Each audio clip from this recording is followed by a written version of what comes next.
Next question है,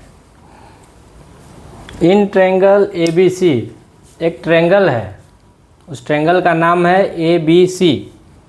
एक triangle है, उस ट्रेंगल का नाम है ए बी सी। तो ट्रिग्नोमेट्री है, साइन कोस है, तो क्लियरली है कि राइट एंगल ट्रेंगल है। तो एक ट्रेंगल है, right angle triangle, right angle triangle A B C है और राइट एंगल एट बी है। तो एक ट्रेंगल बनाइए राइट एंगल एट बी करके, राइट एंगल एट बी, ठीक है, क्लियर। अब ए बी कहाँ नाम दीजिएगा, ए और सी बचा ना, ट्रेंगल ए बी सी है, राइट एंगल एट बी है और ए सी, कहीं भी नाम दीजिए, खाली मैथ प्रोसेस सही होना चाहिए, कहीं भी नाम दीजिए, कोई फ़र्क नहीं पड़ता है। हम नाम यहाँ पे दिए ए बी और ए सी। तो ए तो 90 डिग्री है, यहाँ क्वेश्चन में दिया गया है, ऐसे ही फिगर में देख के मालूम चल रहा है राइट एंगल है। क्वेश्चन में बोला find the value of sine A cos C cos A sine C. दो तरीका है बनाने का, दो तरीका है बनाने का, दोनों बताएंगे। सवाल ये नहीं होना चाहिए कि सर क्वेश्चन कहाँ का है, कौन सा बुक का है, कौन सा चैप्टर का है, कितने नंबर का है। बात है सिर्फ सॉल्व करने का, सॉल्यूशन का, ठीक है। इसको दो तरीके से बताते हैं हम, अभी देखिएगा। जितना सिखाए हैं पहले फॉर्मूला, उसी के ऊपर बेस करके ही बनाएंगे। ये गिवन है हमारे पास, क्या, tan a इक्वल टू 1/√3 एक गिवन है।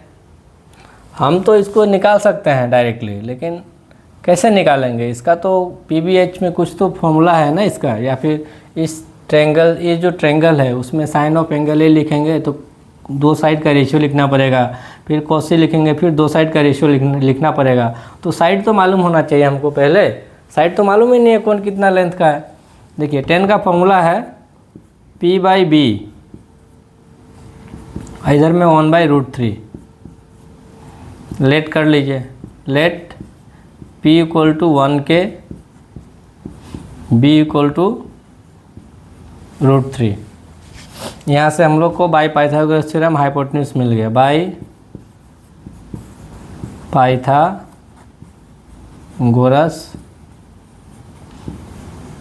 थ्योरम।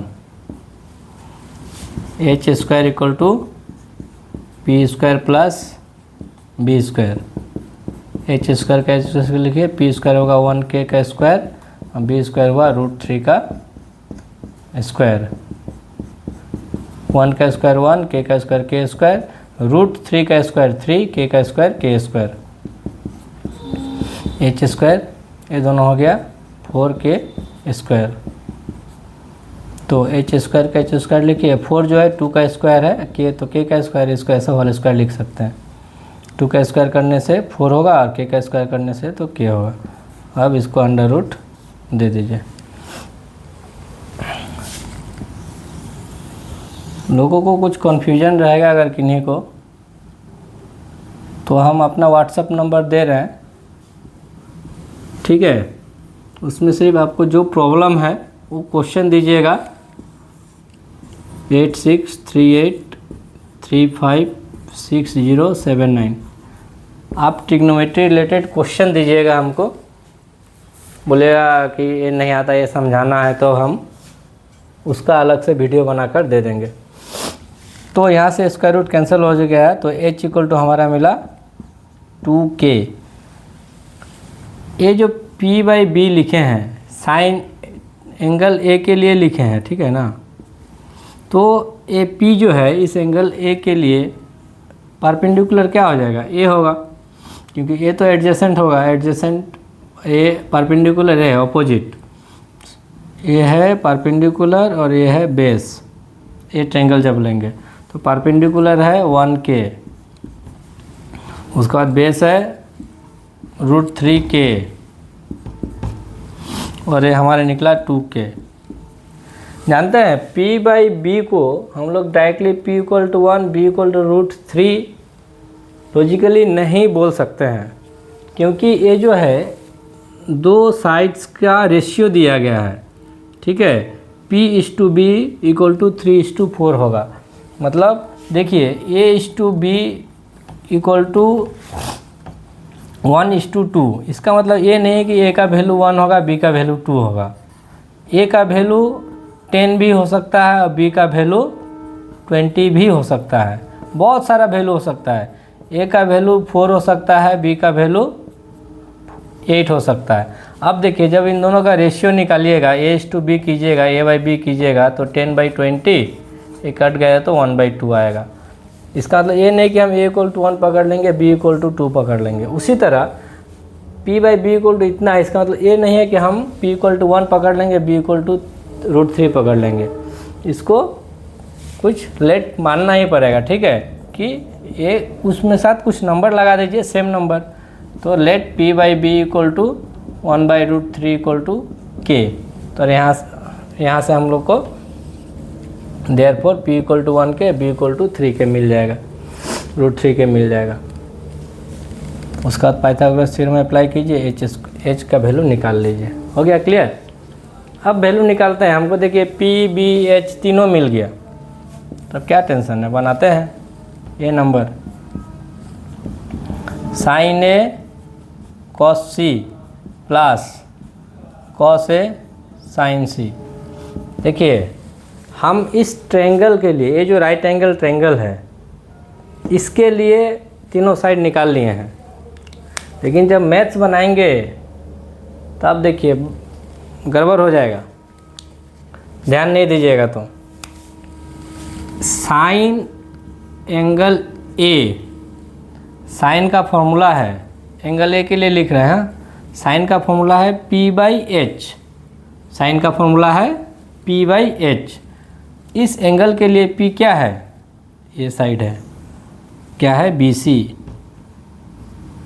और H क्या है, H तो हाइपोटेन्यूज है, AC लिख दिए, इंटू cos C। अब एक cos एंगल C के लिए लिख रहे हैं। अगर इसके देख के अगर लिखने जाइएगा तो गलत हो जाएगा। cos किसके लिए लिख रहे हैं, एंगल C के लिए। देखिए एंगल C, एंगल C, यहाँ ध्यान दीजिएगा। अभी इसको मिटा दीजिए तो हम cos एंगल C के लिए लिख रहे हैं। cos C, cos का फॉर्मूला क्या है, कर्ली ब्लैक हेयर। cos का फॉर्मूला है B/H। ये जो एंगल है, एंगल C, इसके लिए B जो क्या हो जाएगा, B दो पहले भी बताए हैं, दो साइड से मिलके बनता है एंगल। तो इसके लिए B जो होगा, एक तो हाइपोटेन्यूज है, उसको तो हम हिला ही नहीं सकते हैं, बाकी जो एक साइड बच जाएगा वो हो जाएगा उसका बेस। तो इस एंगल C के लिए बेस जो है BC है, तो cos एंगल C के लिए जो बेस है वो BC होगा। BC बाय क्या है फॉर्मूला, curly black hair, H for hypotenuse, और हाइपोटेन्यूज है AC, प्लस cos है। फिर आप cos के लिए लिखना है, लिखिए cos। अब cos इस एंगल के लिए लिखना है, तो cos का फिर वही फॉर्मूला धीरे धीरे बनाना पड़ेगा, गलती हो जाएगा नहीं तो। cos का फॉर्मूला है, cos थीटा का फॉर्मूला है कर्ली ब्लैक हेयर B/H। तो cos A के लिए बेस हो जाएगा AB, H तो हाइपोटेन्यूज फिक्स ही है AC, into sine angle C। अब साइन एंगल C के लिए लिखना है, एंगल साइन, साइन का फॉर्मूला क्या है P/H। इस के लिए P क्या हो जाएगा, अपोजिट साइड जो होता है एंगल का वो P होता है, ये हो गया P, क्योंकि ये तो इसके साथ सटा हुआ है तो बेस हो जाएगा। तो साइन ऑफ एंगल C के लिए लिख रहे हैं और इसका फॉर्मूला है P/H। तो इसलिए इस एंगल का जब ये एंगल लेंगे तो इसका परपेंडिकुलर हो जाएगा AB, और H तो मालूम नहीं है AC, ठीक है। अब देखिए वैल्यू पुट कीजिए। अब BC मतलब कहाँ गया BC, ओ BC तो निकाले हैं यहाँ पे। BC = कितना है, दिया गया है BC P, ऐसे भी P यहाँ डायरेक्ट बैठा दिए, मतलब क्या है BC ही है। तो BC कितना है 1K, AC कितना है 2K, इंटू फिर BC 1K और AC 2K, प्लस AB कितना है √3K, AC कितना है 2K, इंटू फिर ए बी कितना है √3k, बी सी कितना है 2k। ये जो वैल्यू बैठाएं कब, जब ये हम सही से लिख लिए तब ना, इसलिए किस एंगल के लिए लिखने जा रहे हैं उसको ध्यान रखिएगा। जब इसको पढ़ा रहे थे, ठीक है, P/H लिखाना तो 2-4 ट्रायंगल बना के उसका अलग अलग एंगल से दिखा के भी बता दिए थे, ठीक है। देखिए k और k कैंसिल हो गया, a और k कैंसिल हो गया, तो ऊपर 1/2 इंटू 1/2 प्लस k गया, k गया, तो √3/2 इंटू √3/2। एक टर्म है, अलग अलग है।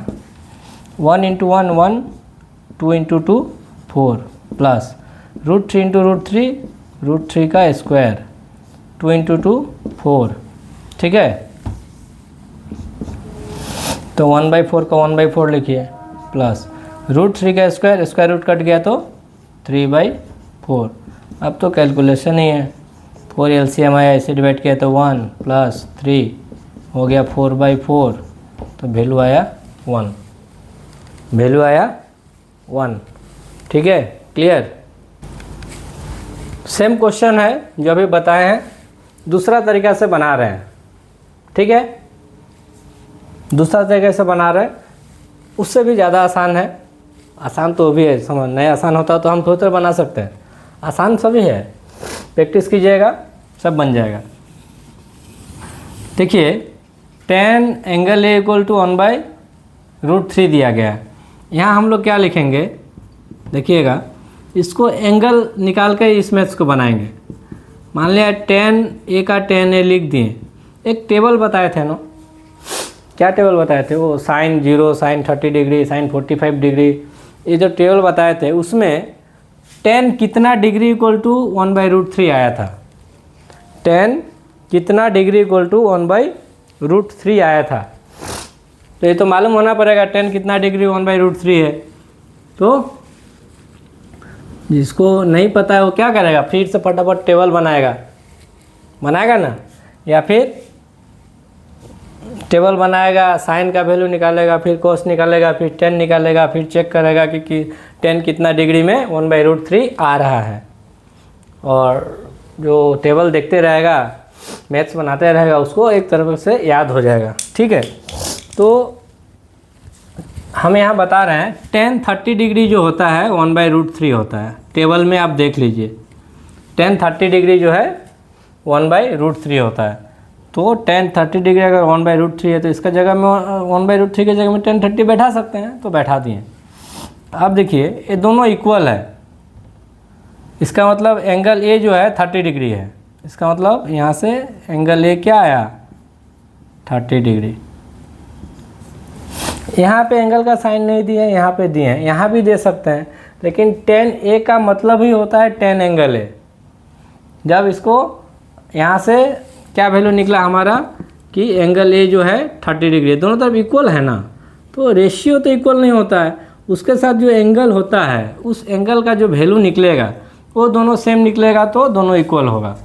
तो यहाँ पे देख रहे हैं दोनों तरफ इक्वल है, इसका मतलब ये दोनों एंगल इक्वल है, मतलब एंगल A और एंगल A 30 एंगल A और एंगल 30 इक्वल है, इसलिए एंगल A = एंगल 30 लिखे हैं। अब देखिए इस ट्रायंगल में, ये जो ट्रायंगल है, इन ट्रायंगल ABC, क्या जानते हैं हम लोग, angle A plus angle B plus angle C = 180 degree होता है। Sum of the 3 angles of a triangle is 180 degree, ये भी बता दिए हैं, समझा दिए हैं पहले ही, ट्रिग्नोमेट्री स्टार्ट करने से पहले जो क्लास कराएं उसमें समझा दिए हैं। एंगल A = 30 है, 30 लिख दीजिए। एंगल B = तो दिया हुआ है राइट एंगल एट B, मतलब 90 डिग्री। एंगल C का एंगल C लिखिए 180 हो गया, ये दोनों को ऐड करेंगे तो 120 डिग्री हुआ, प्लस एंगल C = 180 डिग्री। यहाँ से एंगल C = 180 डिग्री, ये प्लस में है ना इधर, तो उधर जाके -120 डिग्री हो गया, तो माइनस किए तो 60 डिग्री हुआ। तो एंगल A हमारा मिला 30 डिग्री और एंगल C 60 डिग्री, ठीक है। अब हम वो निकाल सकते हैं फटाफट, लेकिन यही है कि अब यहाँ पे वही एंगल का वैल्यू सब याद रखना पड़ेगा। पहला क्वेश्चन है sign A cos C plus cos A sine सी। देखिए साइन ए मतलब कितना डिग्री, ए मतलब 30 डिग्री निकला है हमारा, मतलब साइन 30 डिग्री। कॉस सी मतलब सी एंगल माने 60 डिग्री, तो कॉस 60। फिर कॉस ए माने क्या 30 डिग्री, और ये साइन सी मतलब 60 डिग्री है। अब वैल्यू बैठाइए, साइन 30 का वैल्यू कितना है हमको याद नहीं है, टेबल देखिए, रिकॉल कीजिए, ध्यान रखिए। कहीं जा रहे हैं, कहीं घूम रहे हैं, पैदल जा रहे हैं, कहीं बैठे हैं, ध्यान वो टेबल को बनाइए, मन में याद हो जाएगा सब। साइन 30 इक्वल टू हाफ होता है, और कॉस 60 जो होता है साइन 30 के बराबर ही होता है, तो ये भी हाफ हो गया। कॉस 30 जो है साइन 60 का बराबर होता है, साइन 60 √3/2 होता है, इसलिए कॉस 30 भी √3/2 होगा। तो 1 × 1 1, 2 × 2 4, √3 × √3 का स्क्वायर, और √3 का स्क्वायर करेंगे तो लिखिए देते हैं 2 × 2 4, तो 1/4, √3 का स्क्वायर किए तो 3, नीचे का 4 का 4, एलसीएम आया 4, 1 + 3, 4/4 = 1। तो पहले वो मेथड से बनाए थे तो भी हमारा वैल्यू 1 ही आया था, और इस मेथड से बनाए तो भी हमारा वैल्यू 1 ही आया था। उसमें क्या यूज किए थे, रेशियो ऑफ द साइड्स जो है वो यूज किए थे, और इसमें एंगल यूज करके बना रहे हैं। उसमें PBH यूज किए थे, ठीक है, साइड यूज करके बनाए थे, और इसमें क्या यूज कर रहे हैं, इसमें एंगल यूज करके बना रहे हैं। कोई हार्ड तो है ही नहीं, दोनों इजी है। सिंपली अगर एक क्वेश्चन दिया गया है तो दोनों तरीके से आप बना सकते हैं, ठीक है। सेम ही क्वेश्चन है, हम ये वाला बताए हैं, ये वाला भी करके दिए दोनों मेथड से। आप लोग को ये जो है बी नंबर वाला अपने से करना है, ठीक है। बी नंबर वाला का आंसर चाहिए तो आंसर हम बता देते हैं, आप लोग को लास्ट में करते करते इसका आंसर 0 आएगा, ठीक है, ओके। अच्छा, पहले जो ये तो क्लियर हो गया है, बना लीजिएगा। पहले जो क्वेश्चन था एक ए नंबर में, sign A cos C cos A sine C, A number में था sign A cos C plus cos A sine सी, जिसको जल्दी जल्दी करना है। ये जानते हैं ये एक फॉर्मूला है, क्लास 10 के लिए नहीं है, हाँ होगा अभी तो बाद में बताएंगे। साइन ए प्लस बी का फॉर्मूला है sign A cos B plus cos A sine B. देखिए ये सेम टू सेम इसी फॉर्मूला को फिट कर रहा है, ठीक है। Sign A cos B cos A sine B, B के जगह में खाली सी है यहाँ पे, तो sign A cos B cos A sign ए होने से क्या होता है, साइन ए प्लस बी फॉर्मूला हो जाता है, तो यहाँ पे क्या हो जाएगा, साइन ए प्लस सी हो जाएगा। अच्छा, साइन ए कितना मिला था हम लोग को, 30 डिग्री मिला था, और सी कितना मिला था, 60 डिग्री, बैठा दिए तो कितना हो जाएगा, साइन 90 डिग्री। साइन 90 का वैल्यू कितना होता है, 1 होता है। ये कॉम्पिटिटिव एग्जाम वाले के लिए है, ये फॉर्मूला याद करके रखना। क्लास 10 को अगर ये फॉर्मूला जरूरत पड़ेगा तो आगे का क्लास में बताएंगे जरूरत है कि नहीं। अभी आप लोग ए वाला जो है बी नंबर, इसको आप लोग बनाइएगा।